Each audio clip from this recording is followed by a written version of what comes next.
Semuanya sudah absen. Ini masih ada 7 mahasiswa.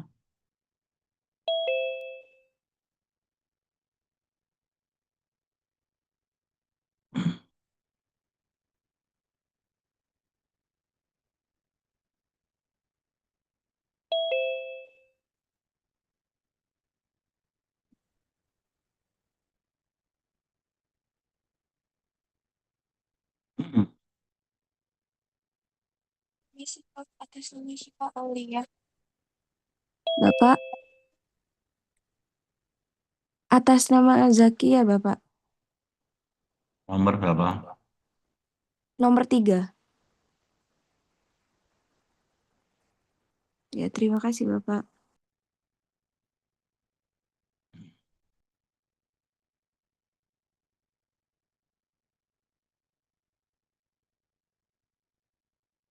Sudah cukup ini 5 tidak hadir. Permisi Prof atas nama Syifa Aulia. Nomor 5. Nomor berapa? 5, nomor 5 Prof. Terima kasih Prof.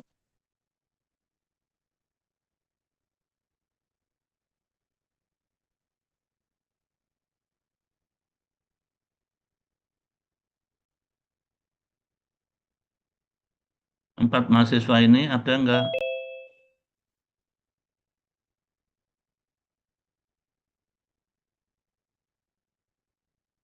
Enggak ada ya. Saya tutup ya.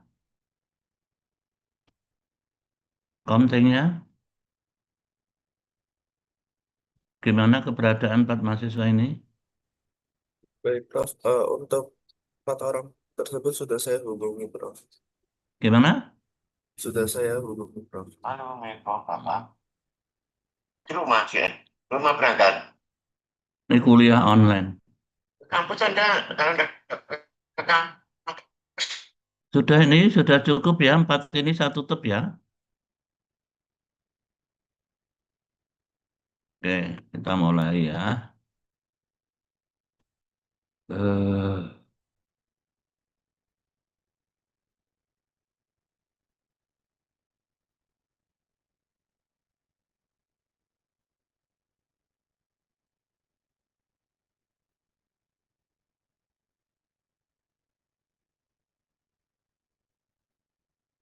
kuliah online.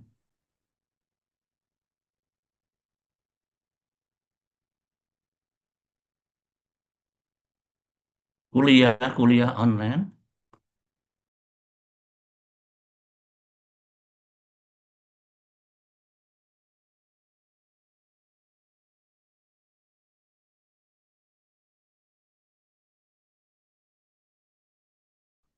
Mohon maaf Bapak atas nama Dela Putri hadir.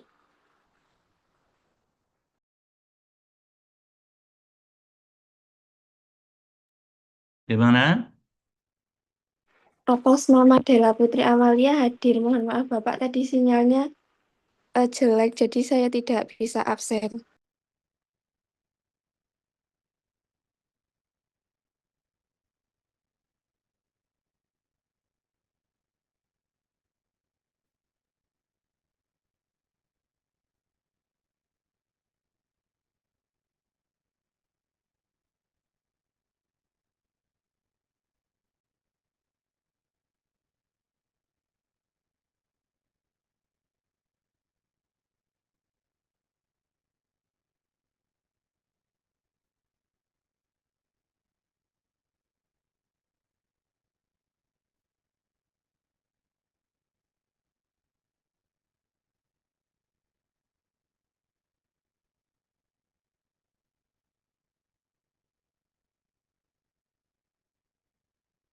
Ya, kita mulai. Assalamualaikum warahmatullahi wabarakatuh.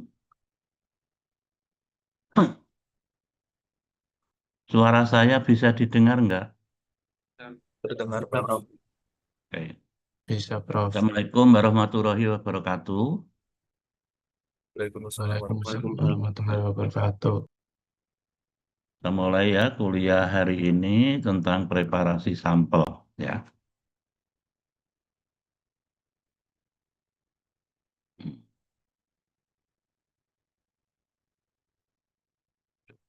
biologis.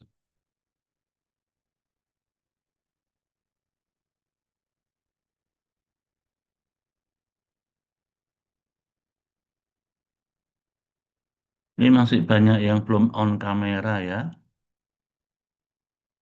Coba sekali lagi nih saya cek satu-satu. Yang nggak on kamera saya catat ya.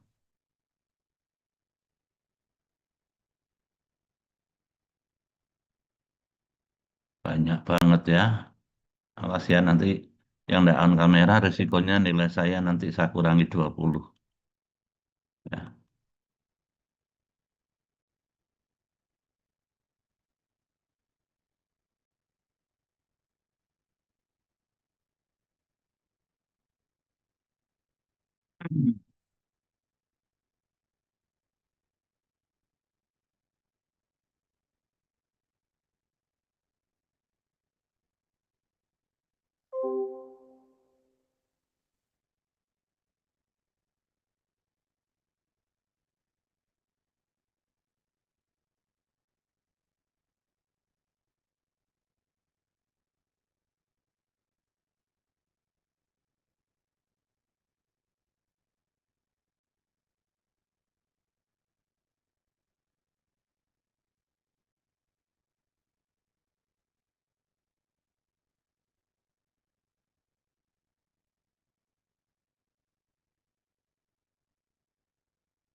Itunya sudah kelihatan belum? Sudah, Prof. Sudah, Prof. Oke. Jadi tentang preparasi sampel ya.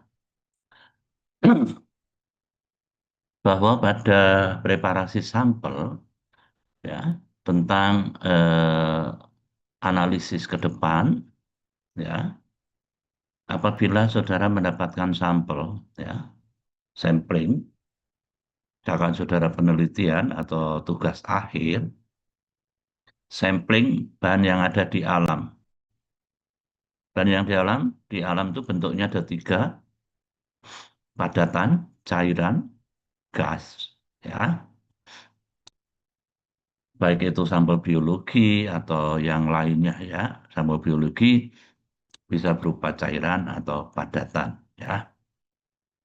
Nah, di dalam sampel itu mengandung lebih dari 1 komponen, multi komponen, di mana komponen tersebut mempunyai sifat-sifat antara lain, ya, mengandung komponen yang semi mudah menguap atau yang menguap, ya.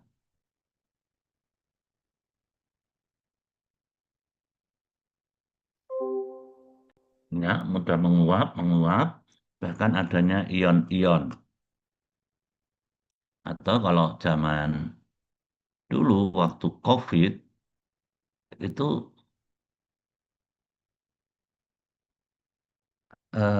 virus COVID itu yang kita tentukan adalah RNA-nya.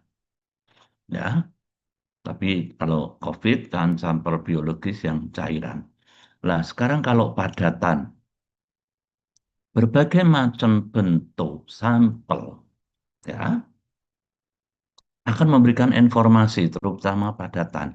Untuk padatan, langkah awal sebelum dipreparasi ya, kita harus reduksi dulu ukuran partikelnya.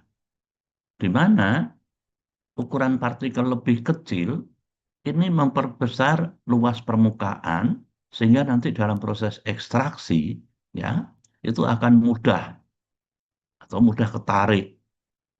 Setelah diekstraksi, misalkan bahan alam ya daun diekstraksi dengan cara maserasi atau perkolasi, itu nanti akan saudara dapatkan volume yang banyak. Kemudian dikonsentratkan, ya, dipekatkan dengan diuapkan dengan rotavapor. Karena masih multi komponen, kita clean up. Clean up tujuannya itu untuk membersihkan atau menghilangkan kontaminan, baru masuk ke preparasi sampel. Ini yang padatan.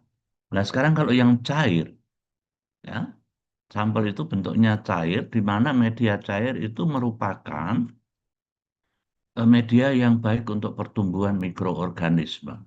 Ya, sampel cair yang saudara dapat sudah ada mikroorganismenya. Nah, nanti media cair itu merupakan media yang baik untuk pertumbuhan mikroorganisme itu tersebut yang ada di dalam awal sampling atau pertumbuhan mikroorganisme yang lain. Sehingga itu akan mengakibatkan eh, peruraian komponen yang ada di dalam sampel tersebut. Ya, makanya perlu ditambahkan pengawet sebelum dipreparasi sampel dalam proses transportasi atau penyimpanan. Ya, nanti sampai di lab baru dilakukan preparasi sampel.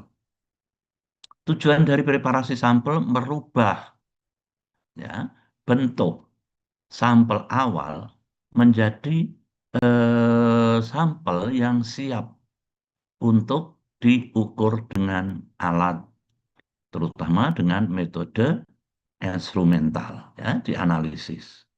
Dengan metode instrumental, biasanya kita menggunakan metode kromatografi, bisa GC, densito atau SPLC, atau LCMS, atau spektroskopi, ya, bisa UV vis, fluoro, IR, atau AAS, ya, terserah saudara mau pilih yang mana. Nah, semuanya ini metode instrumental itu nanti untuk analisis kuantitatif yang sebelumnya didahului dulu dengan analisis kualitatif. Tidak bisa saudara langsung kuantitatif tanpa kualitatif.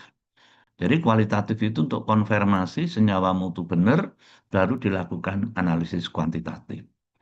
Nah, dalam pemilihan metode ini, ya, pertimbangan awal yang pertama adalah sensitivitas, bukan akurasi. Ya, ini saya ambil dari salah satu literatur. Dia menyatakan langkah awal akurasi. Tapi ini kurang tepat. Yang tepat adalah sensitivitas, kepekaan. Kenapa sensitivitas? Nah, nanti kalau di sampel saudara kadarnya kecil, misalkan nanogram, saudara hanya punya spektrofotometri yang sensitivitasnya itu mikrogram, maka tidak akan terdeteksi. Ya, jadi langkah awal untuk pertimbangan pemilihan metode sensitivitas.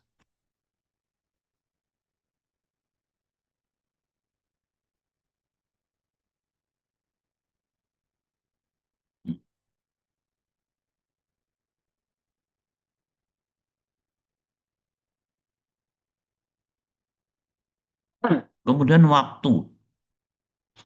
Waktu untuk proses analisis, ya,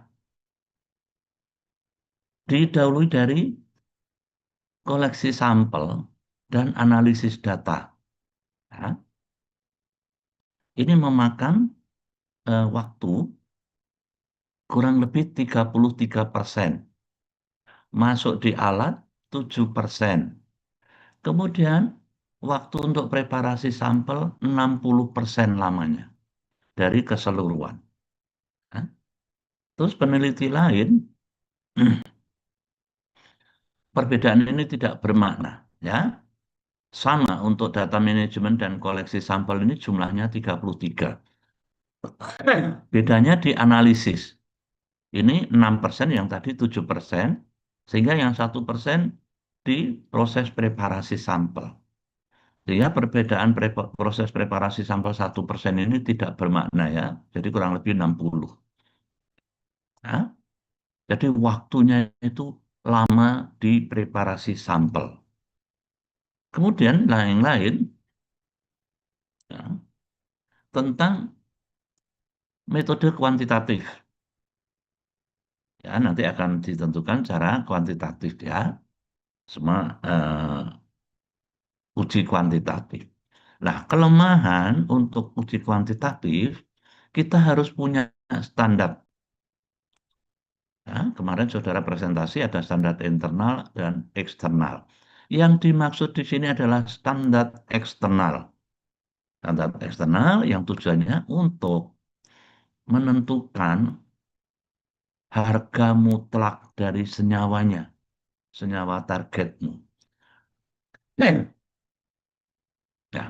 biasanya dalam metode kuantitatif, dalam proses recovery, ekstraksi nanti, proses recovery, diperlukan matriks sampel yang dependen.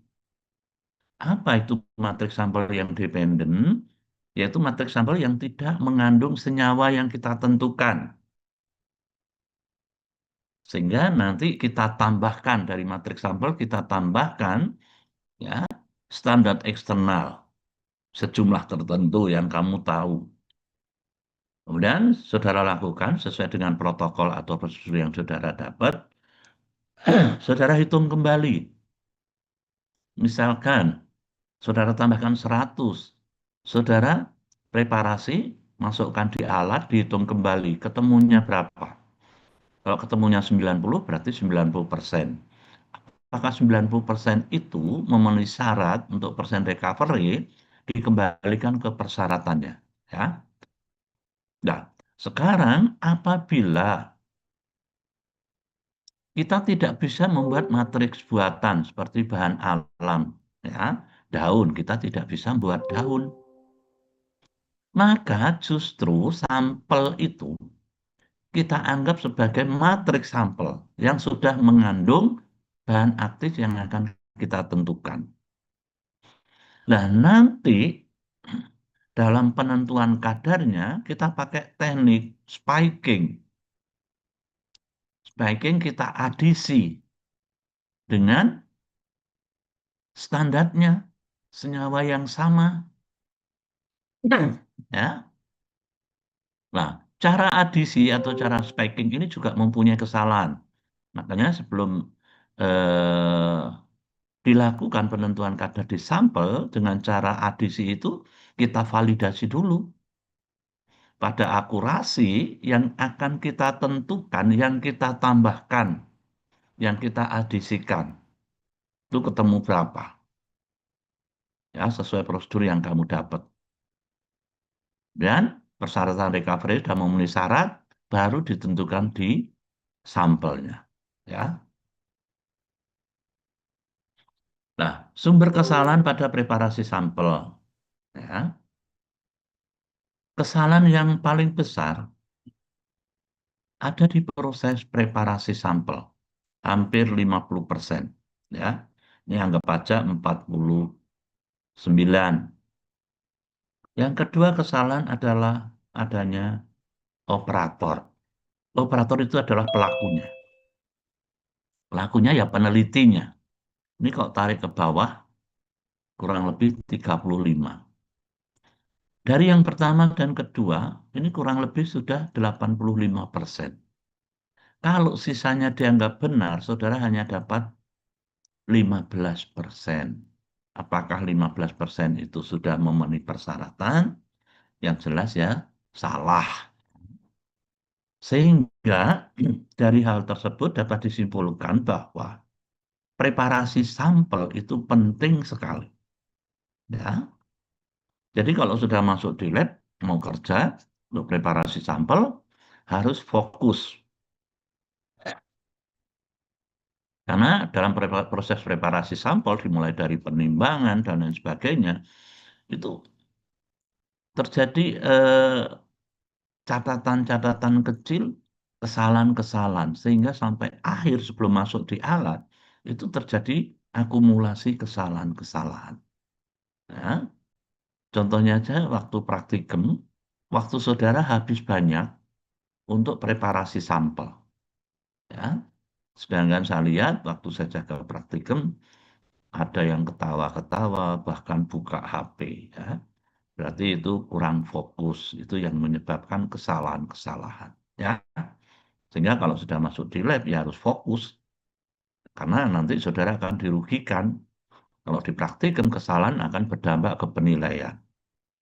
Kalau saudara nanti tugas akhir skripsi, kesalahan akan berdampak ke waktu. Waktu tidak bisa dibeli, kalau saudara bereaksi mungkin bisa dibeli kalau punya uang. Tapi antara waktu dan biaya itu adalah hal yang penting ya, karena biasanya biaya itu saudara itu biasanya pas-pasan ya. Berbagai macam teknik tentang preparasi sampel, dari yang sederhana sampai yang sangat-sangat selektif. Contohnya, ya, ini dari atas ke bawah. Dari atas itu yang sangat sederhana dan tidak selektif. Ya. Contohnya melarutkan, menyaring, mengendapkan. Dialisis, dialisis itu juga menyaring ya. Dialisis itu menyaring dengan membran sintesis. Ya, membran sintetik itu dengan nitroselulose.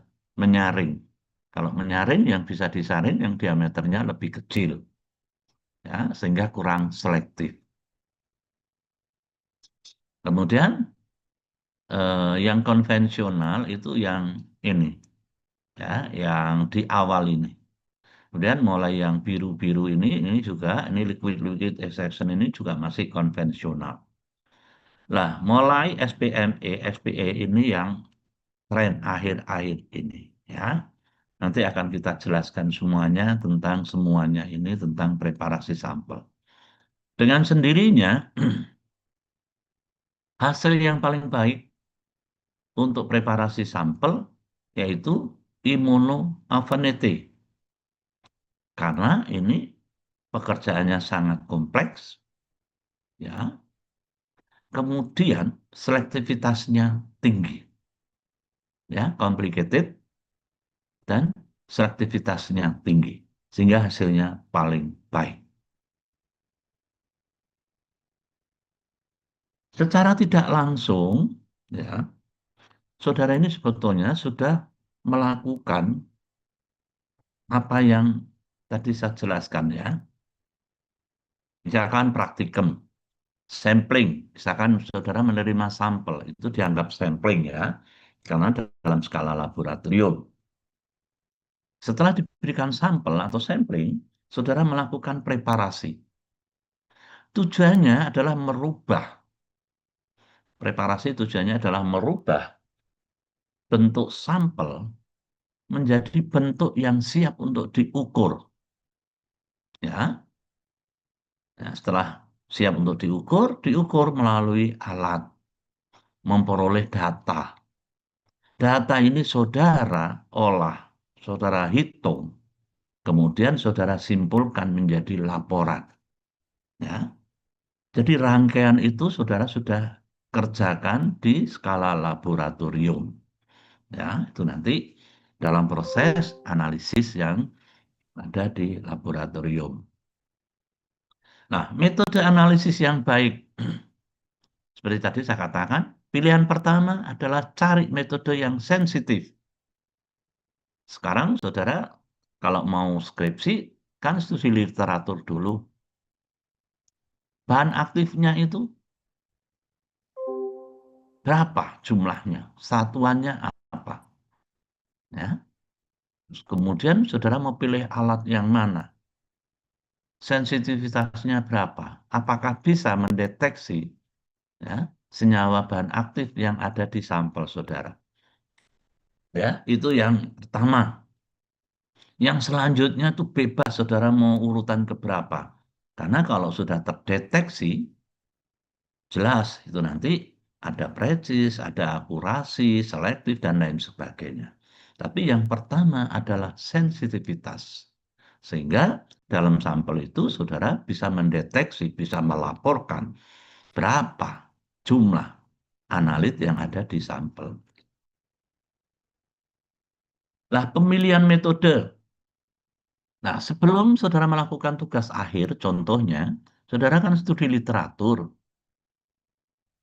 Cari literatur.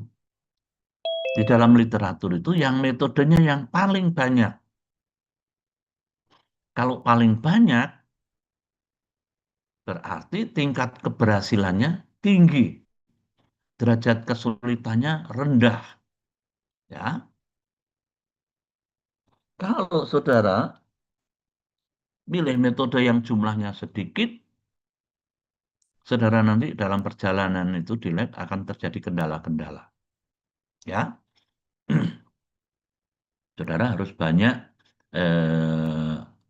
mengembangkan metode apabila metode yang ada di literatur sedikit. Ya, saudara harus banyak pengembangan atau modifikasi dari prosedur yang ada.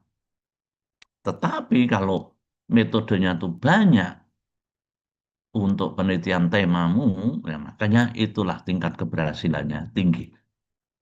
Ya, terus alasan lainnya ya tujuan analisis dan lain sebagainya sampai ke biaya. Ya. Tuntutan hasil analisis, ya, untuk analisis farmasi, ya, analisis mengurai atau menjelaskan farmasi itu dari kata farmakon itu obat, sehingga gunanya untuk obat-obatan untuk manusia, ya. Jadi untuk analisis nyawa obat yang ada di manusia, yang kaitannya dengan nyawa, sehingga tuntutan analisis hanya satu, ya. Kalau olahraga panahan, ya hasilnya yang di pusat, ya, di titik pusat ini. Kalau panahan yang ada titik pusat ini poinnya yang paling tinggi, artinya kebenarannya, ya. Sehingga nanti hasil analisis tuntutannya ya precis, ya akurat. Yang lainnya tiga ini tidak dikehendaki untuk analisis farmasi di dunia farmasi, terutama di manusia. Ya, harus akurat dan precis. Ya, tidak akurat precis. Ya, akurat tapi tidak precis, bahkan tidak precis, tidak akurat itu tidak dikehendaki. Sampling. Sampling nanti saudara dapat di metodologi penelitian ya itu yang benar, tapi saya hanya mengambilkan sedikit untuk dianalisis farmasi ini. Kalau saudara sampling, usahakan sampel saudara itu mewakili atau representatif. Ya. Terus kemudian cara pengambilan sampel. Ya. Cara pengambilan sampel yang salah, tetapi metode analisis yang digunakan tepat, misalkan sensitif dan lain sebagainya, itu sama saja, hasilnya juga salah karena metode sampelnya, metode pengambilan sampelnya salah. Ya. Nah, pengambilan sampel ada dua cara. Cara random dan cara representatif. Kapan diambil dengan cara random? Ya, cara random itu bebas. Ya, ini dilakukan apabila sampelnya itu homogen. Kalau homogen kan sampelnya sama saja, ya saudara ambil bebas boleh. Tetapi kalau cara representatif itu dilakukan bila sampelnya tidak homogen. Kalau tidak homogen ya tidak bisa bebas karena setiap saudara ambil nanti kadarnya akan beda-beda. Ya, contoh yang representatif, misalkan saudara nanti dikerja di industri ya, mendatangkan bahan baku. Di industri kan bahan baku untuk produksi secara kontinu, sehingga belinya bukan hanya 1 kilo, 2 kilo, tetapi dalam kontainer, bahkan 5 kontainer. Di dalam kontainer itu berisi drum. Satu kontainer mungkin ratusan drum. Nah itu antara drum 1, 2, dan seterusnya, di dalam kontainer 1, 2, dan seterusnya itu beda-beda. Nah itu makanya saudara nanti pilihnya ngambil sampelnya itu cara representatif. Representatif itu saudara ambil dalam satu kontainer itu lebih dari satu. Ya, atas bawah tengah ya. Kemudian dalam satu drum juga diambil atas bawah tengah. Setiap kontainer. Ya. Nanti ditentukan kadarnya berapa koefisien variasinya atau standar deviasinya. Ya. Kemudian perlakuan sebelum preparasi sampel, yaitu pre-treatment. Gunanya untuk mengkondisikan sampel sehingga siap untuk dilakukan analisis dengan metode tertentu. Contohnya dipanaskan, ya, karena mengandung kandungan air. Contohnya kayak kemarin, saudara di praktikum kimia analisis, saudara menentukan kadar air atau susut pengeringan di simplisia. Nah, itu sebelum saudara lakukan isolasi atau maserasi atau perkolasi. Tentukan kadar airnya, sehingga yang dihitung adalah berat tanpa kadar air, yang sudah dikonversikan kadar airnya. Ya. Penyimpanan. Lah, prinsip dari penyimpanan ini adalah untuk stabilitas.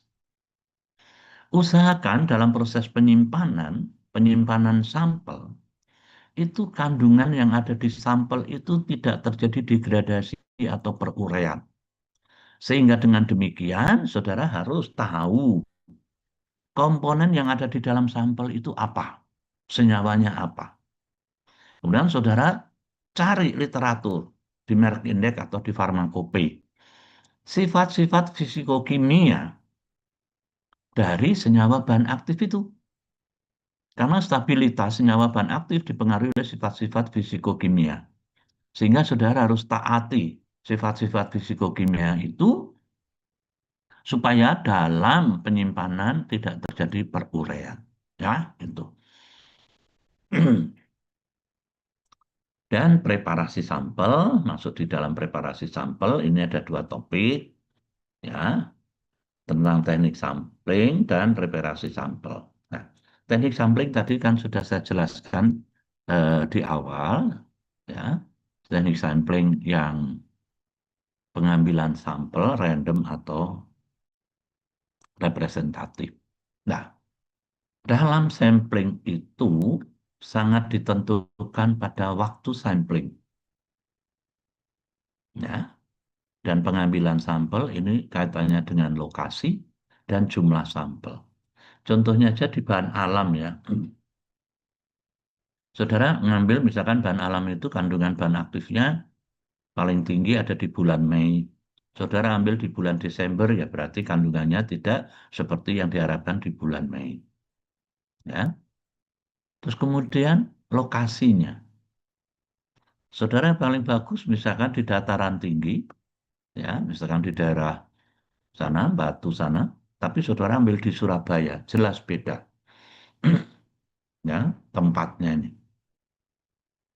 Di dataran tinggi struktur tanahnya beda dengan yang ada di Surabaya. Sehingga secara sistemik kandungan yang ada di produk itu juga akan berpengaruh dari yang ada di tanah. Secara sistemik akan masuk di produknya itu. Dan jumlah sampel. Jumlah sampel ini nanti untuk memperkirakan saudara waktu sampling. Ya, misalkan kandungan bahan aktif yang ada di daun 0,2%.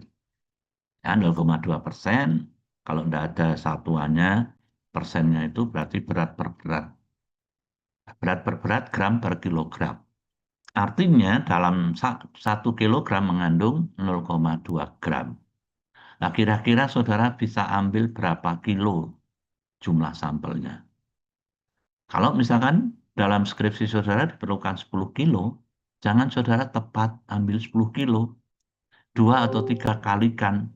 Karena nanti saudara sampling lagi, jelas waktunya, ya, waktunya lebih panjang dan kandungannya beda.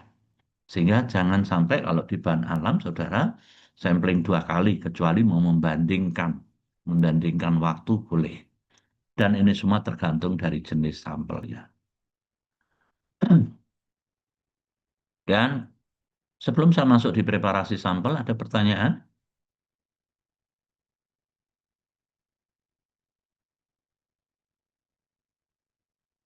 Kalau nggak ada, di preparasi sampel, seperti tadi saya katakan, di teknik-teknik preparasi sampel, ada yang konvensional, ada yang tren akhir-akhir ini. Masuk di yang konvensional, ya, dari ekstraksi cair-cair. Sebetulnya dalam preparasi itu kan kita mau memisahkan senyawa bahan aktif yang menjadi target saudara di dalam matriks sampel yang multikomponen. Berarti saudara mau memisahkan metode pemisahan. Metode pemisahan adalah kromatografi. Kromatografi yaitu metode pemisahan pada dua fase, fase diam dan fase gerak. Nah, kalau ekstraksi cair-cair, berarti fase diamnya cair, fase geraknya juga cair. Nah, persyaratannya dua cairan ini harus saling tidak campur. Artinya kalau tidak campur, salah satu fase air, fase yang lainnya itu minyak yang tidak campur dengan air. Kalau di dunia farmasi, minyak itu identik dengan senyawa organik identik dengan unsur karbon. Sekarang berapa jumlah karbon yang tidak campur dengan air? Itu sudah pelajaran di SMU dulu, ya. Sekarang faktor-faktor yang berpengaruh pada ekstraksi cair-cair. Yang pertama yang sangat dominan adalah koefisien partisi. Apa itu koefisien partisi? Koefisien partisi adalah rasio senyawa bahan aktif yang ada di fase organik atau fase minyak dibandingkan dengan fase air. Saya yakin ini koefisien partisi sudah dapat di kimia dasar. Ya. Tapi di kimia dasar kan belum tahu koefisien partisi itu larinya kemana sih. Nah, di analisis farmasi ini penting, ya, penting adanya data koefisien partisi dari senyawa bahan aktif. Artinya nanti untuk pemilihan, ya, pemilihan pelarut organik sebagai pengekstraksi yang ada hubungannya dengan keberhasilan proses ekstraksi. Karena metode kromatografi termasuk ekstraksi cair-cair ini menganut hukum like and dislike, yaitu tentang kepolarannya. Kepolarannya mendekati atau harus sama. Ya. Sehingga nanti pemilihan fase diam dan fase gerak diusahakan yang kepolarannya mendekati. Faktor yang kedua yang berpengaruh di ekstraksi cair-cair yaitu pH. Seberapa jauh pH berpengaruh? pH akan merubah senyawa bahan aktif menjadi bentuk basenya, base-nya, basenya. Senyawa dalam bentuk basenya, base-nya, dasarnya, mempunyai sifat yang non-polar. Sehingga apabila diekstraksi dengan pelarut organik yang juga non-polar, maka senyawa bahan aktif itu akan terekstraksi atau tertarik di fase organik.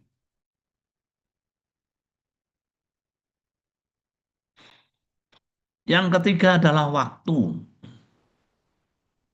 Waktu ekstraksi ya, karena dalam proses ekstraksi sebetulnya menggunakan yang supaya hasilnya konsisten, menggunakan alat yang disebut ekstraktor. Di dalam ekstraktor itu ada regulator mengenai lama, ya, waktu ya, lama.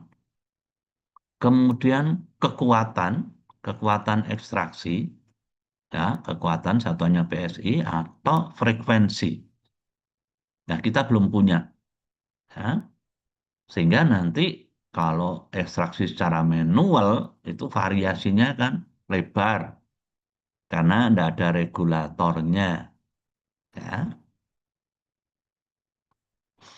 Sehingga waktu ini berpengaruh terhadap kecepatan melarut.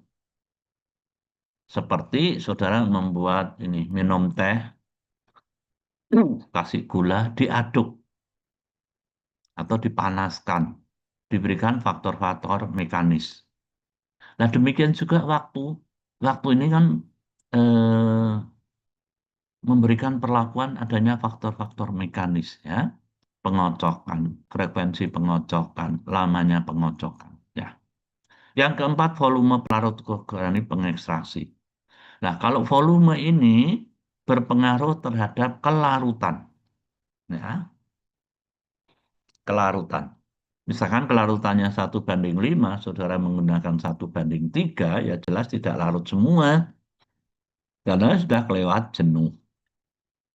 Kalau saudara tambahkan sama 1:5 juga kelewat jenuh.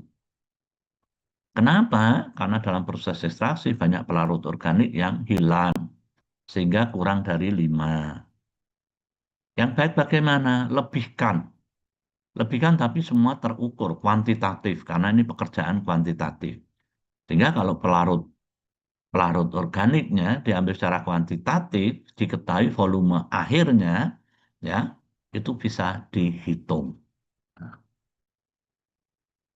Ada pertanyaan tentang faktor-faktor yang berpengaruh pada ekstraksi cair-cair? Silakan.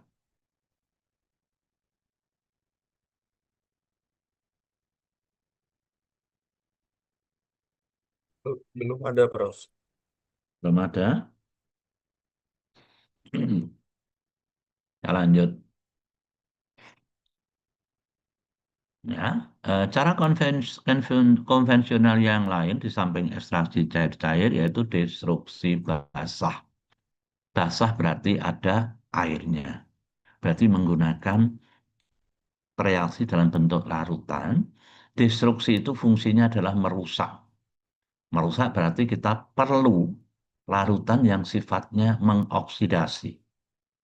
Contohnya HNO3, HCl, H2SO4, ya, KMNO4 perklorat, ya, bisa digunakan sendiri atau kombinasi, ya, digunakan pelarut itu tunggal atau kombinasi lebih dari satu. Contohnya misalkan aqua regia atau aqua raja, itu kan HCl HNO3 3:1.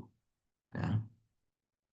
Nah, contohnya dalam destruksi basah, misalkan ada sampel sayuran, masukkan dalam beker gelas, tambahkan aqua raja, ya, panaskan. Tapi panaskan kalau dengan asam pekat itu tidak boleh dengan api langsung, harus dengan hot plate. Hot plate itu kompor listrik itu ya, jadi tidak ada api langsung. Nanti kalau api langsung ekstrim bisa meledak. Ya. Di hot plate, ya, maka senyawa organik itu nanti akan hancur semuanya. Ya, dipanaskan sampai tidak terbentuk gas. Larut semua nanti daun itu. Nah, yang tidak larut adalah kandungan yang ada di dalam daun. Kalau kandungannya senyawa organik ya rusak. Yang tidak rusak adalah adanya logam-logam, ya, terutama logam berat. Baru ya dipindahkan dalam, sebetulnya bukan dalam botol sampel, harusnya terukur ya dalam labu ukur. Larutan itu dalam labu ukur, kemudian ditambahkan larutan dalam batas standar. Sehingga volume air bisa diketahui, bisa dihitung. Ya. Nah, kalau sudah dalam botol sampel ini siap untuk dilakukan analisis. Ada destruksi basah, berarti ada destruksi kering. Kalau basah ada larutannya, kalau kering sama sekali kering. Berarti menggunakan oven suhu tinggi. Seperti saudara susut pengeringan. Menggunakan oven di atas 100 derajat karena air mendidih pada 100 derajat. Berarti harus pada di atas titik didih air. Nah, contohnya misalkan menentukan logam dalam sampel.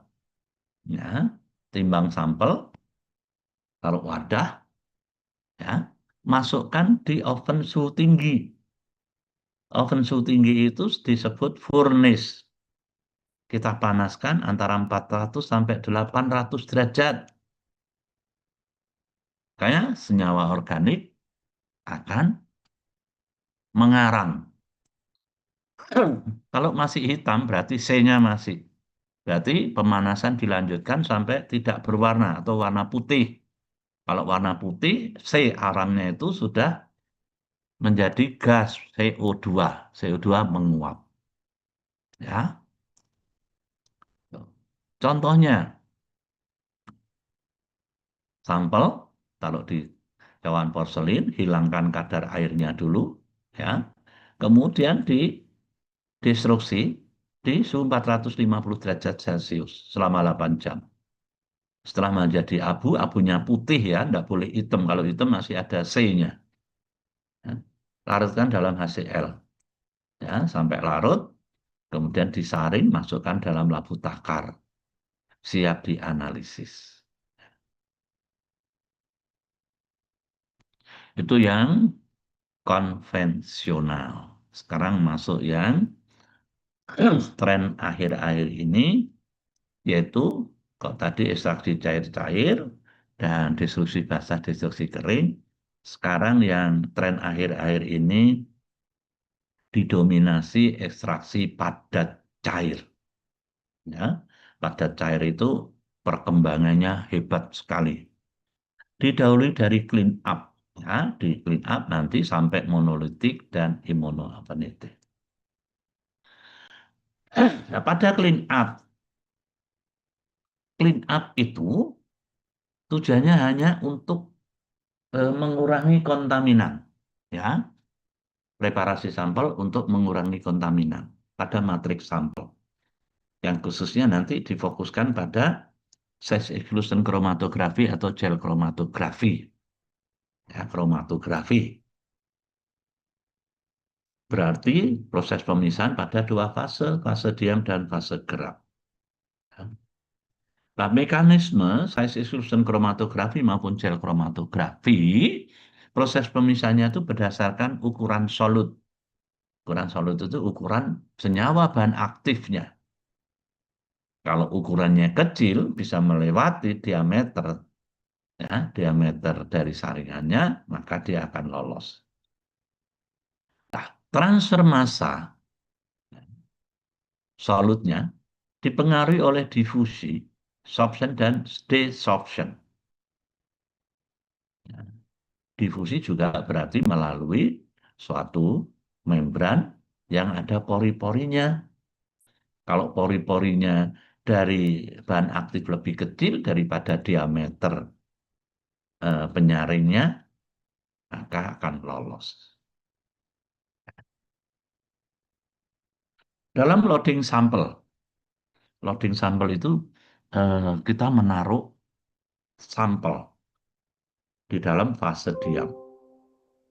Tidak boleh viskositasnya terlalu tinggi atau kental. Maka kalau kental harus diencerkan terlebih dahulu. Karena pekerjaan kuantitatif, pengencerannya juga kuantitatif. Ya. Karena kalau terlalu viscous akan berpengaruh pada koefisien distribusi dan flow-nya. Kenapa? Karena kalau terlalu viscous, sampel itu tidak terdistribusi di fase diam. Hanya diam aja di permukaan fase diam. Tidak ada flow atau laju alir, atau tidak terdistribusi di fase diam. Ya, sehingga tidak ada koefisien distribusi atau laju alir. Sehingga tidak terjadi proses pemisahan. Ya, karena kromatografi kan metode pemisahan. Sumber kesalahan pada kromatografi. Kembali lagi, kesalahan ini paling besar ada di preparasi sampel. 30%, yang lainnya dibawahi. Nah, sehingga dalam proses preparasi di padat cair yang tren akhir-akhir ini, preparasi sampel masih pegang peran penting. Sehingga kalau sudah proses preparasi sampel, diharapkan saudara itu fokus ya, karena kesalahan-kesalahan kecil pun akan terakumulasi yang akan menyebabkan di hasil akhir. Nah, kolom. Karena size exclusion chromatografi atau gel chromatografi itu seperti chromatografi kolom. Recording in progress. Ya, chromatografi kolom diameternya, ya, diameter fase diam diusahakan homogen. Artinya ukuran partikelnya sama. Akibat dari ukuran partikel tidak sama di gambar sebelah kiri ini, ya, ini kursornya tidak kelihatan ya.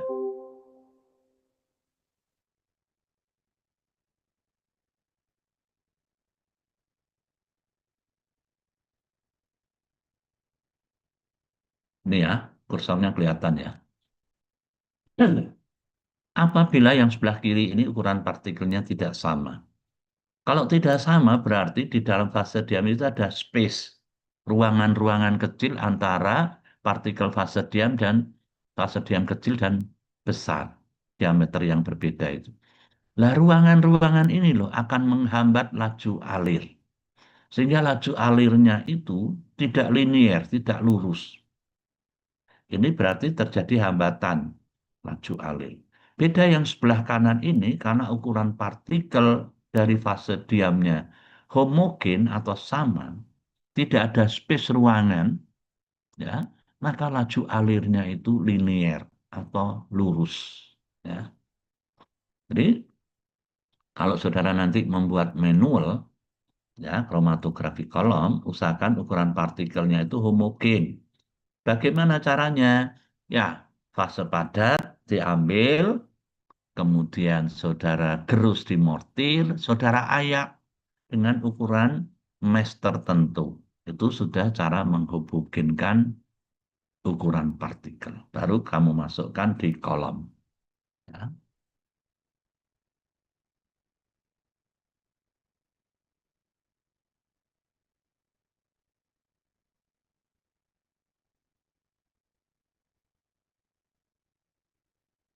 Nggak bisa jalan.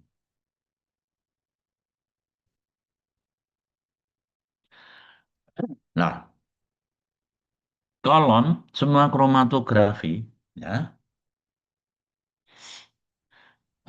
sebelum loading sampel, fase diam itu diberi perlakuan dulu. Ya, semua fase diam untuk kromatografi ya, bukan hanya phase exclusion kromatografi. Fase diam kita prekondisikan terlebih dahulu. Bagaimana cara memprekondisikan? Kita alirkan fase gerak yang akan kita pakai.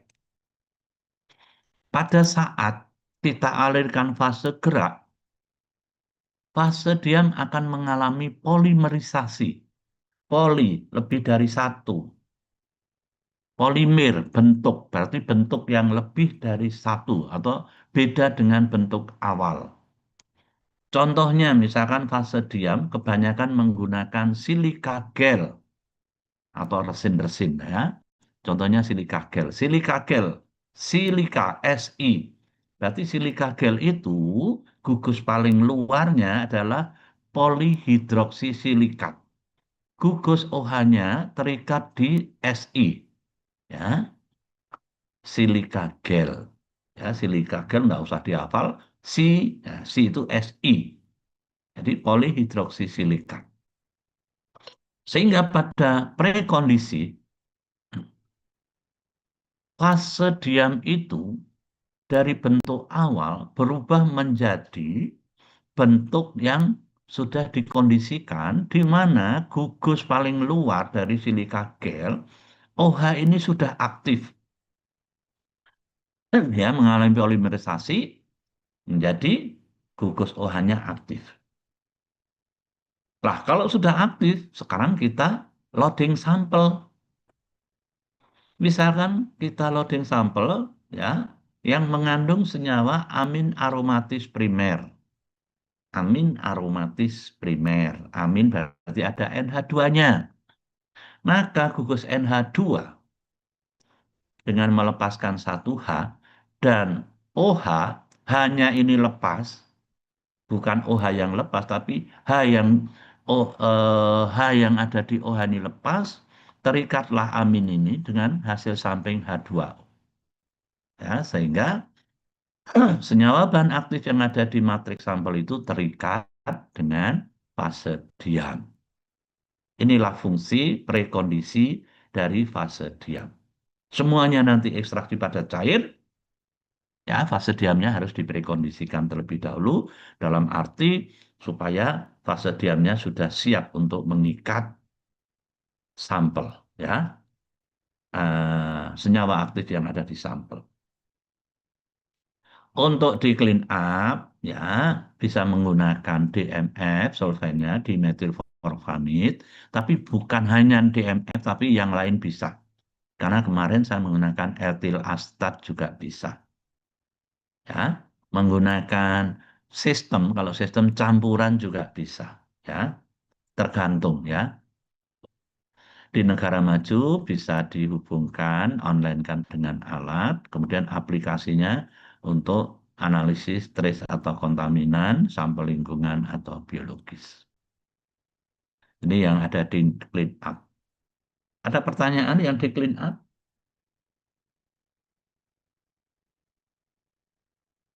Sebelum saya langsung ke berikutnya, heat base. Silakan yang mau bertanya. Belum ada, Prof. Belum ada?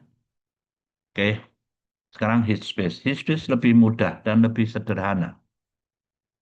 Khususnya senyawa yang semi mudah menguap atau mudah menguap atau semi mudah menguap. Jadi untuk preparasi senyawa bahan aktif yang untuk preparasi sampel yang mengandung senyawa bahan aktif yang mempunyai sifat semi mudah menguap atau mudah menguap. Ya, kadang-kadang sebelum dilakukan heat space kita lakukan clean up terlebih dahulu dalam arti untuk mengurangi kontaminannya atau pengganggunya. Ya, contohnya demikian. Kita taruh sampel itu kita taruh dalam file. Kalau di jurnal ini yang saya ambil ini di dalam file Perkin-Elmer. Kalau memang demikian kita tidak perlu Perkin-Elmer ya, Perkin-Elmer itu mahal.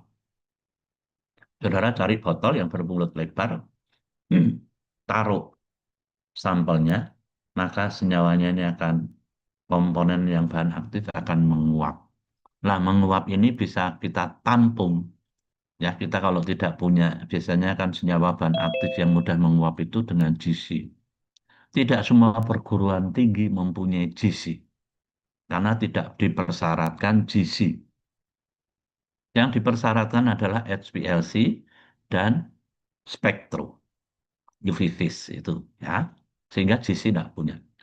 Sehingga bukan kiamat, maka gas ini kita bisa tampung. Ya, tampung kita kasih kapiler. Ya, kapiler dihubungkan dengan Erlenmeyer yang ada larutannya yang bisa mengikat gas itu tadi. Sehingga gas itu sudah dalam bentuk senyawa yang terikat di dalam larutan larutan yang ada di Erlenmeyer. Dan larutan itu baru kita bisa tentukan dengan spektro atau HPLC, ya, atau bahkan volumetrik, ya. Tetapi yang perlu diperhatikan bahwa dalam mengalirkan gas tadi kan lewat kapiler.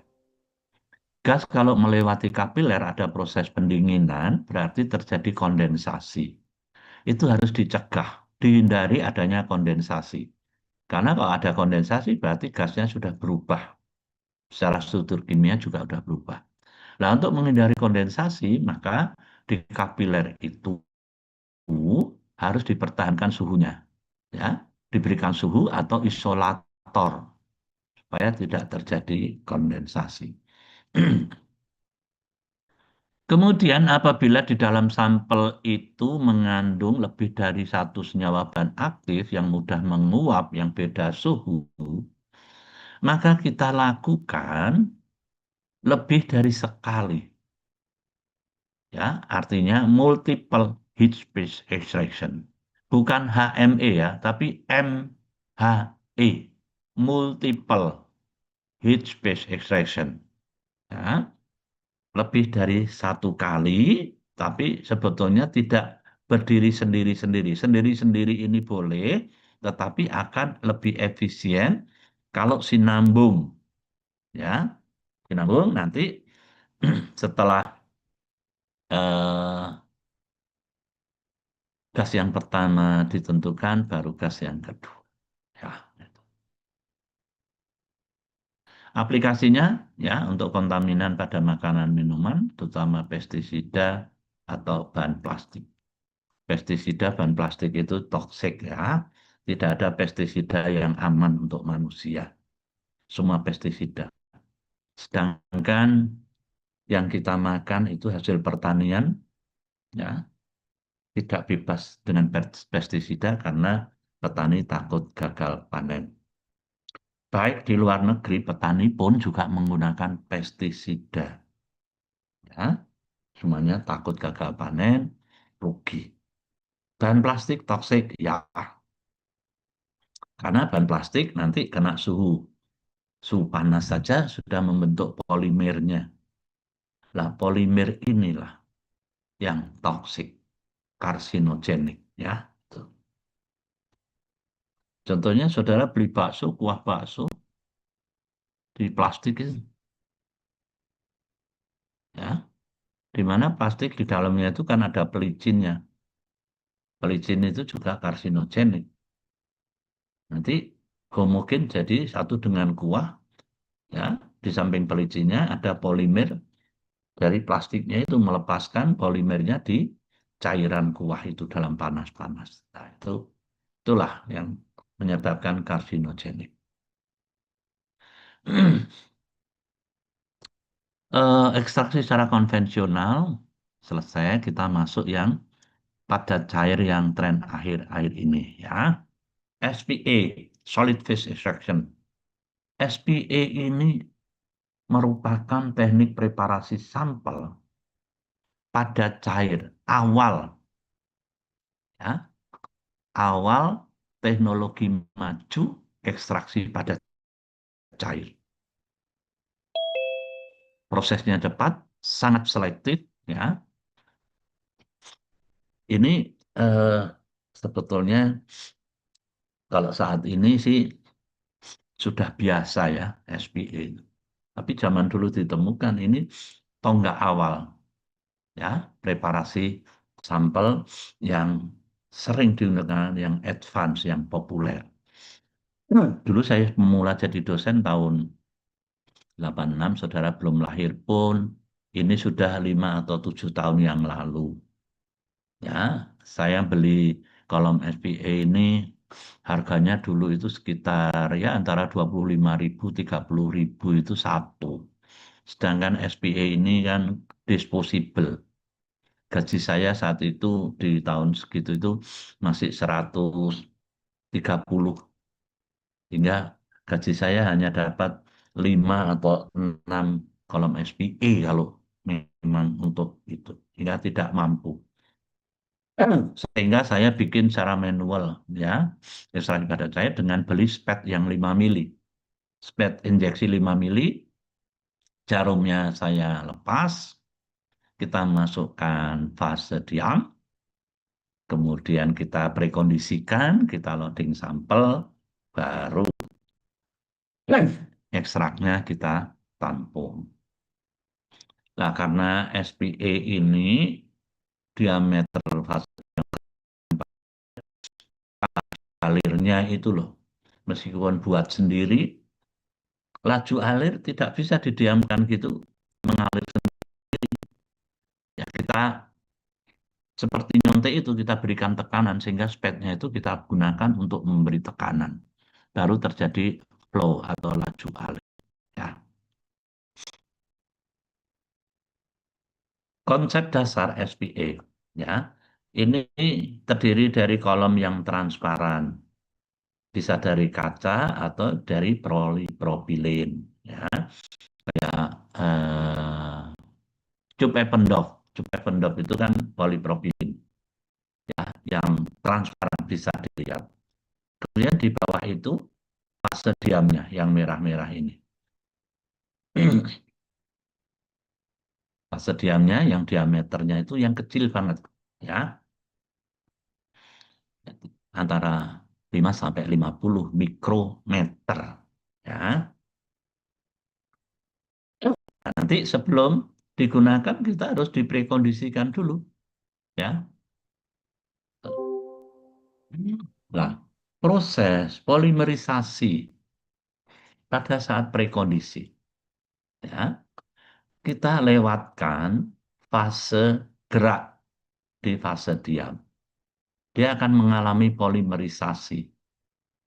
Ya, polimerisasi merubah bentuk awal fase diam menjadi bentuk yang aktif. Kalau sudah bentuk yang aktif, kita loading sampel, sampelnya itu akan diikat. Setelah diikat, nanti ada kontaminan-kontaminan perlu dicuci. Setelah dicuci, selesai baru kita lepaskan senyawa bahan aktif yang diikat oleh fase diam tadi. Kita ekstraksi, kita tampung, ya, analit atau senyawa bahan aktif tadi. Ya. Ini proses polimerisasi. Diameter. Diameter fase diam di sini adalah distribusinya normal.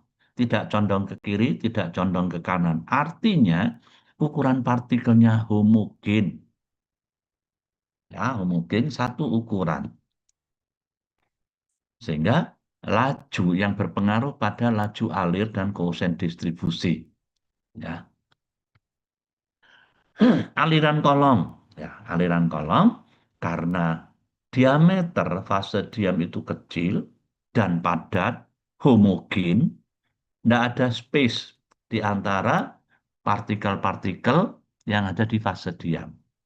Sehingga laju alirnya, kalau sudah diprekondisikan loading sampel, kalau tidak ada perlakuan, maka sampel itu akan mengering di permukaan partikel fase diam. Nah, untuk supaya ada laju alir, kita sedot vakum. Atau kita berikan tekanan, atau kita sentrifugasi. Seperti mesin cuci itu kalau kita puter cepat, maka airnya atau pakaiannya mengering, dengan airnya akan menetes. Sekarang fase diamnya, fase diam SPA biasanya dari silika atau resin organik. Silika ya paling banyak ya, silika berarti Si yang ada gugus OH-nya. Yang mempunyai sifat polar, non-polar, dan pertukaran ion. Ini sekarang lebih banyak lagi sifat ini. Karena di silika gel ini bisa dimodifikasi.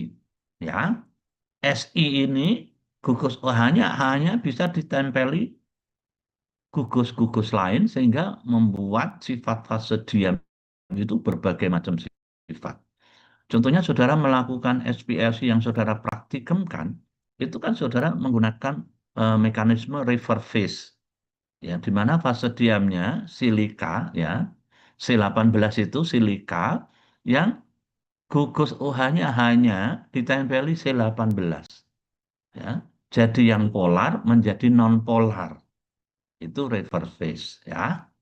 Dan nanti di belakang juga itu dimodifikasi dengan gugus-gugus lain sehingga akan sangat spesifik mengikat senyawa bahan aktif yang ada di matriks sampel.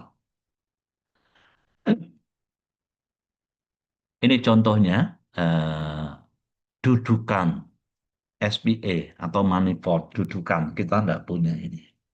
Ini kolom SPA-nya ditempatkan di sini. Ini peneliti sedang melakukan sampel introduction, itu dalam arti prekondisi membasahi fase diam.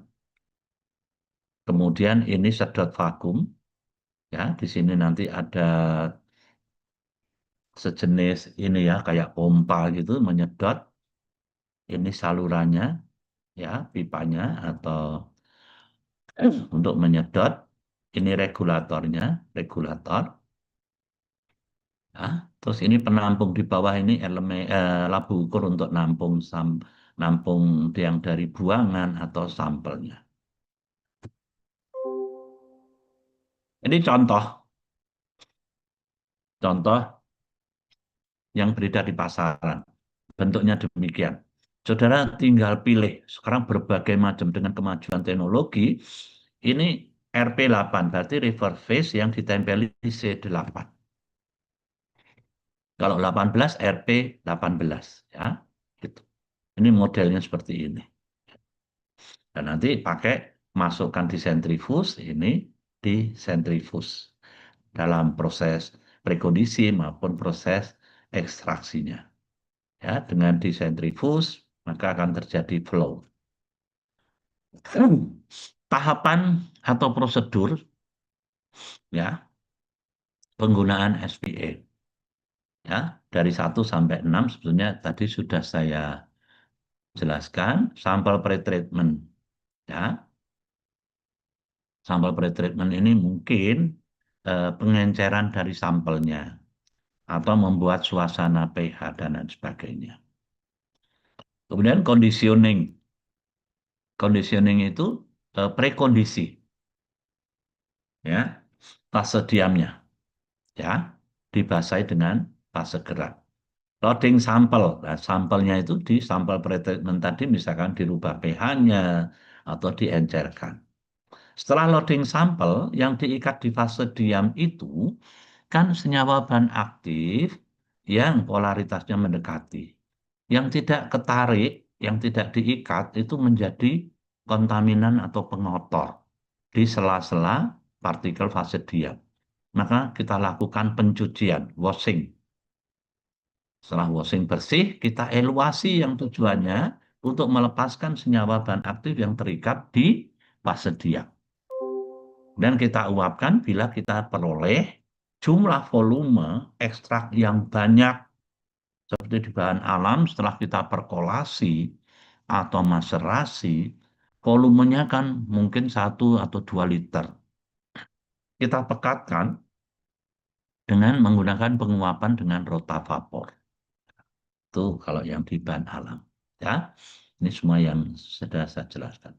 Nah sekarang karena SPA itu sangat selektif dalam arti pemilihan polaritas harus disesuaikan dengan senyawa bahan aktifnya.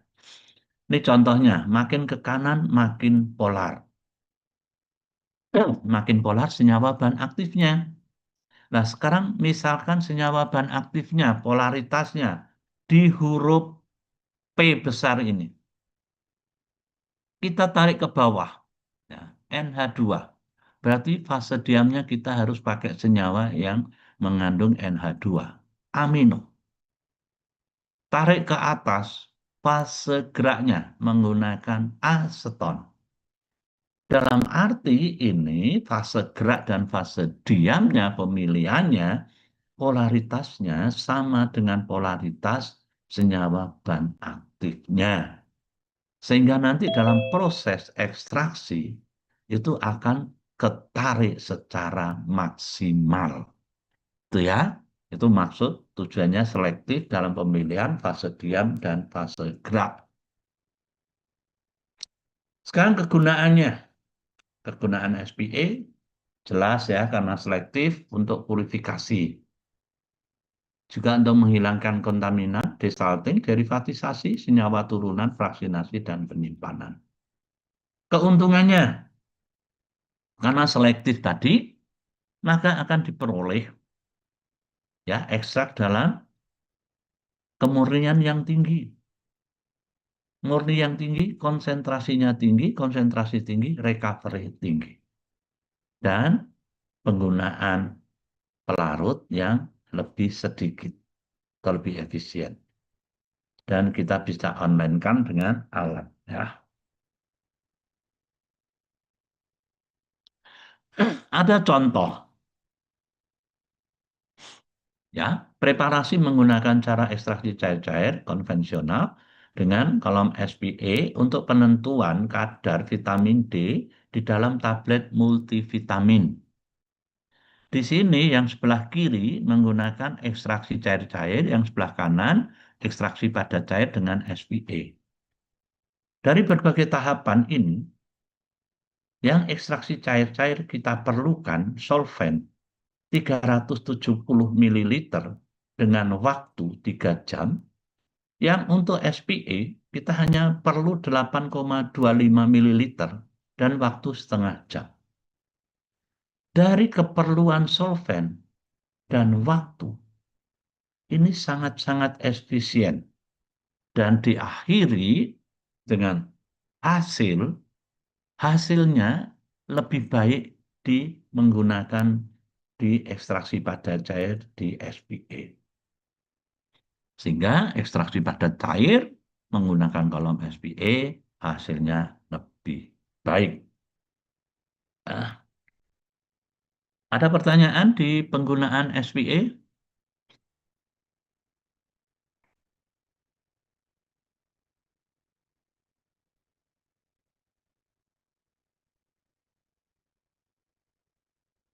Silahkan yang belum jelas.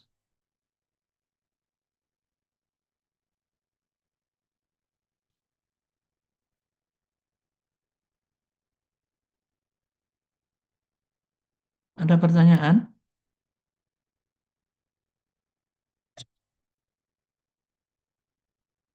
Suara saya bisa didengar? Terdengar, Prof. Nah, ada pertanyaan? Belum ada, Prof. Belum ada, Prof. Oke, sekarang kita lanjut ke SPME. SPME itu sama dengan SPA, hanya saja kita menggunakan baik reaksi maupun sampelnya dalam jumlah yang kecil, mikroliter. Saudara praktikum yang biasanya aja menggunakan mililiter, pipet volume mililiter. Ini mikroliter. Satu tetes itu 50 mikroliter. Ini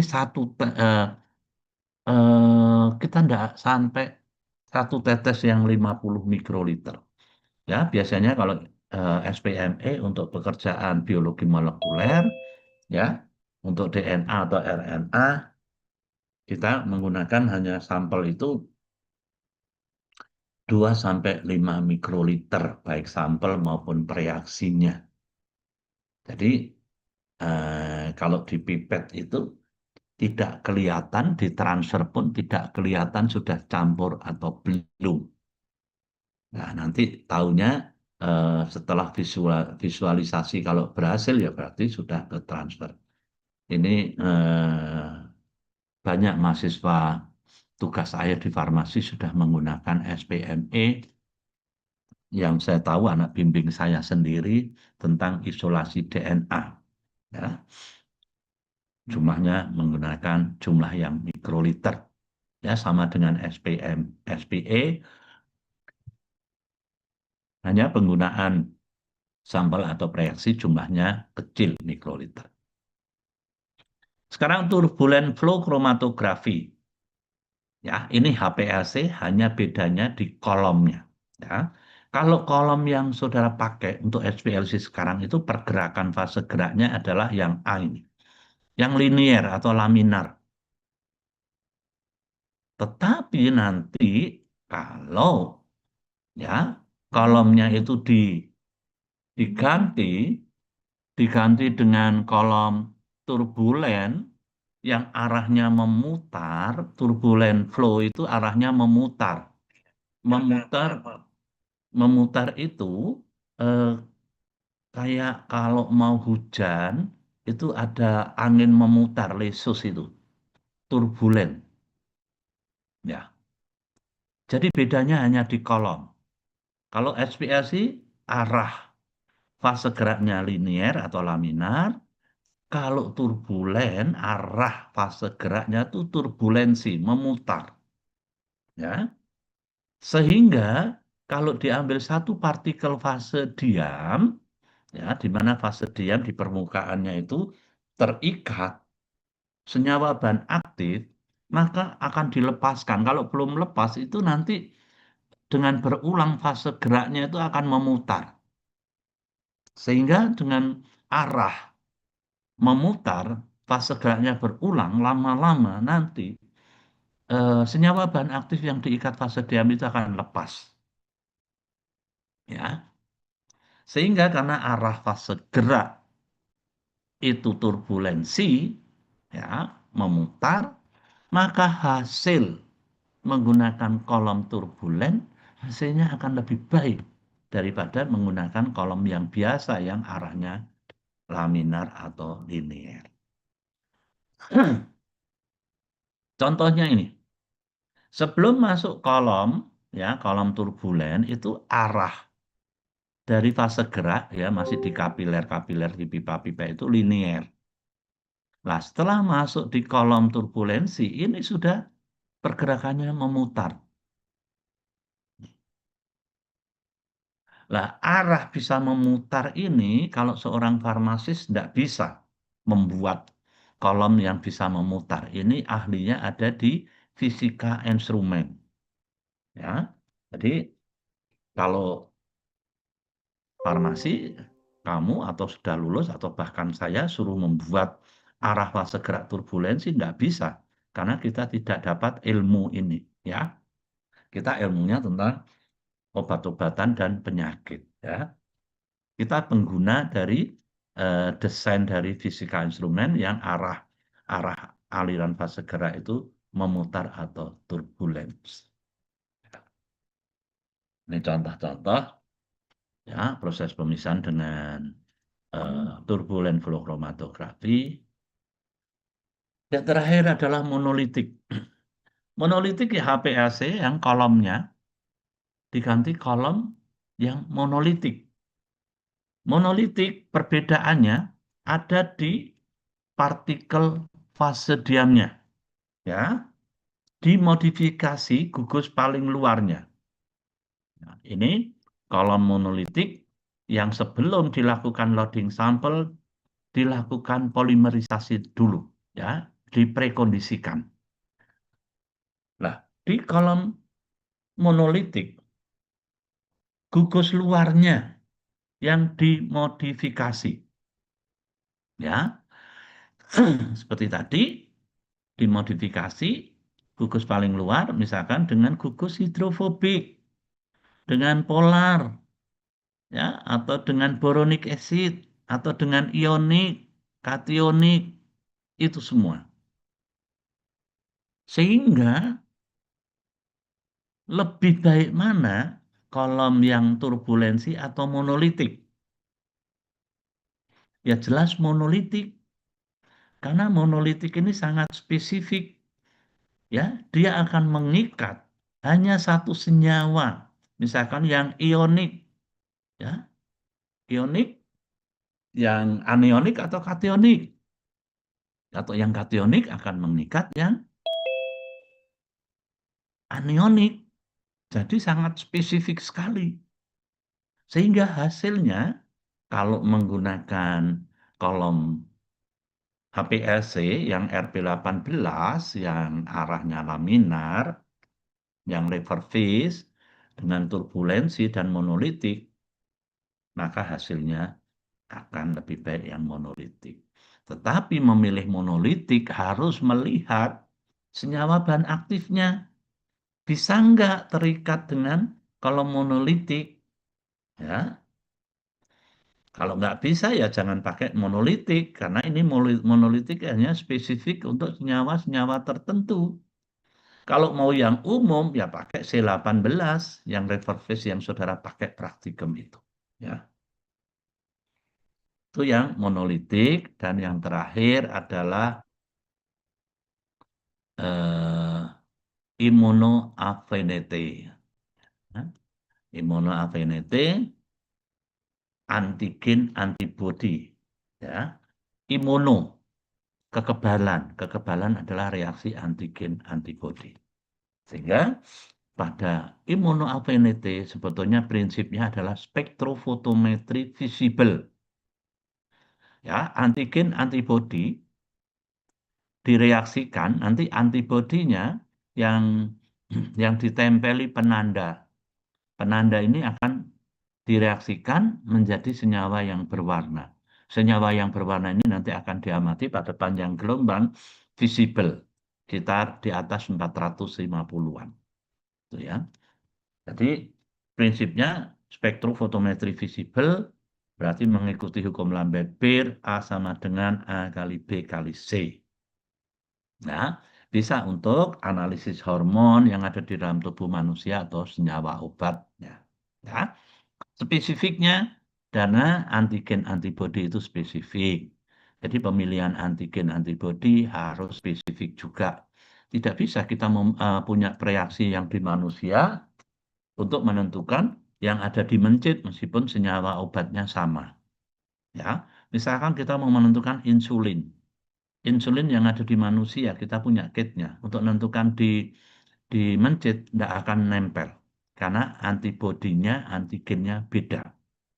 Ya, jadi harus sampai ke tingkat spesiesnya untuk imunoafinitif. Ya, kita punya alatnya yaitu ELISA. Untuk imunoaffinity ELISA, enzim link sorben assay.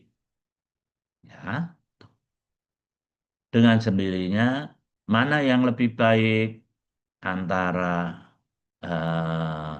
HPLC, turbulen, monolitik maupun imuno C. Kalau memang senyawa obat itu bisa untuk semuanya, ya paling bagus ya imuno C. Ya. Tapi kalau monolitik kan hanya untuk senyawa-senyawa. Oke, ada pertanyaan? Habis materinya? Silahkan yang mau bertanya. Waktunya masih banyak, kita sampai 9.30. Ini masih 8.30, masih ada waktu 1 jam. Silahkan yang mau bertanya. Suara saya bisa didengar? Terdengar, Prof. Oke, silahkan yang mau bertanya.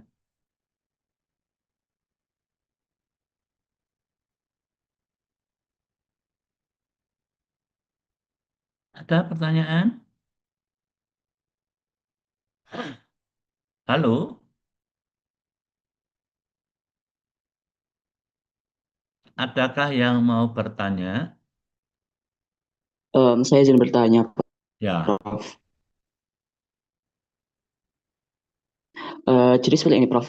Ini saya kepo-kepo aja sih, Prof, karena saya sering-sering baca. Jadi, misal saya itu mau menguji, saya mau menguji in vivo, terus saya itu mau mengukur apa sih namanya, eh, kadar MDA. MDA itu biomarker dari lipid proksidasi. Nah, untuk pengukuran kadar MDA dan di hewan uji itu kan pasti kadarnya kecil, Prof. Itu apakah ada teknik preparasi khusus untuk apa sih namanya, sampel-sampel dengan dari hewan uji yang jumlahnya itu kecil sekali seperti itu, Prof. kamu baca publikasi saya Terima di kasih. majalah UGM. Ya, saya ada Iya, Prof. validasi Iya, metode. betul. Ada loh, kamu sudah jawab. Itu harus Iya, divalidasi dulu. iya MTA. Ya, Terus itu divalidasi. menggunakan spektrofluoro yang saya validasi di majalah Farmasi UGM. Dan baca publikasi saya tentang MDA. Farmasi UNER menjadi pusat penentuan MDA untuk di Jawa Timur secara tidak langsung diakui karena di tempat lain tidak melakukan validasi, ya. Saya sendiri yang melakukan validasi. Sehingga kalau tidak dilakukan validasi itu datanya tidak homogen. Yang lalu saya waktu kompetisi nasional, waktu presentasi hasil dari Unbra itu datanya morat-marit karena tidak divalidasi. Ya, cuman sesama peneliti itu kan punya gengsi, ya. Cuma saya kalau tahu nggak memberikan saran, saya juga salah. Cuman saya kasih saran sudah divalidasi belum? Tidak ada jawaban berarti belum divalidasi sehingga datanya tidak homogen. Nah, saat itu dia ada perlakuan khusus dengan Profesor Malaysia karena reviewernya itu ada dari Malaysia. Dia perlakuan khusus jam 2 malam. Ya, karena datanya tidak homogen, saya nggak tahu hasilnya itu, tapi paling nggak kalau datanya tidak homogen, analisis datanya kan non parametrik. Ya, non parametrik lebih sulit. Ya, jadi saudara meskipun sudah baca punya saya, saudara verifikasi, ya, verifikasi, eh, verifikasi itu kan tidak semua parameter validasi dilakukan. Ya, beberapa aja kalau spektro yang ada hubungannya dengan spektro ya hukum Lambert-Beer tentang linearitas atau pemilihan panjang gelombang. Kalau di spektrofluoro kan dua panjang gelombang eksitasi dan emisi. Jadi spektrumnya itu bayangan cermin. Kamu baca publikasi saya banyak sekali tentang MDA. Itu di sampel biologis sampai ke manusia. Saya membantu PPDS di Dr. Sutomo, PPDS urologi, bedah, terus kemudian reumatologi, rehab medik itu lebih dari 1. Kamu baca di sana, ya. Tapi kalau kamu menurut jurnal saja tidak divalidasi, ya itu datanya tidak homogen, ya. Oke. Kamu anak bimbingnya Pak Andang berarti. Enggak, Prof. Nah, Kemarin hanya iseng aja baca-baca. karena anak bimbingnya Pak Andang juga saya dengar itu, tapi saya tidak mau intervensi, tapi karena dia sudah bisa. Tapi sudah bisa kalau tidak melakukan validasi, nanti datanya itu morat-marit, ya, karena di sampel biologis itu kompleks sekali pengaruhnya, ya. Reaksi MDA dengan tiobarbiturat, ya, kan itu dengan tiobarbiturat suasana asam, reaksinya lambat, ya. Kalau saya waktu inkubasi saya hitung mulai 0 menit, 5 menit sampai berapa jam sampai steady state, sampai nilai serapan itu stabil, itu baru saya berhenti. Nah, karena reaksi terbentuknya warna merah itu antara MDA dan tiobarbiturat itu lama, semua peneliti cuma inkubasi 15 menit, 30 menit. Nah, 15 menit, 30 menit sampel yang pertama sama yang diamati terakhir, waktunya kan berjalan. Nah, waktu berjalan itu kan reaksi juga berjalan. Sehingga nilai serapannya juga berjalan. Itu yang mengakibatkan datanya tidak homogen. Sudahlah pakai kondisi validasi saya itu. Ya, Siap, Prof. itu pakai itu meskipun itu spektrofluoro, kamu menggunakan visible boleh. Tapi prinsipnya itu, prinsip optimasinya. Ya, itu. Terima kasih banyak, Prof. Yang lain?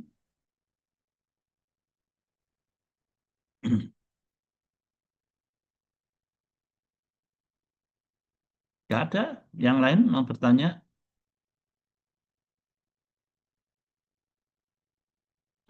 Kalau nggak ada, saya akhiri ya. Karena materinya sudah habis. Terima kasih banyak atas perhatiannya. Saya tutup. Assalamualaikum warahmatullahi wabarakatuh.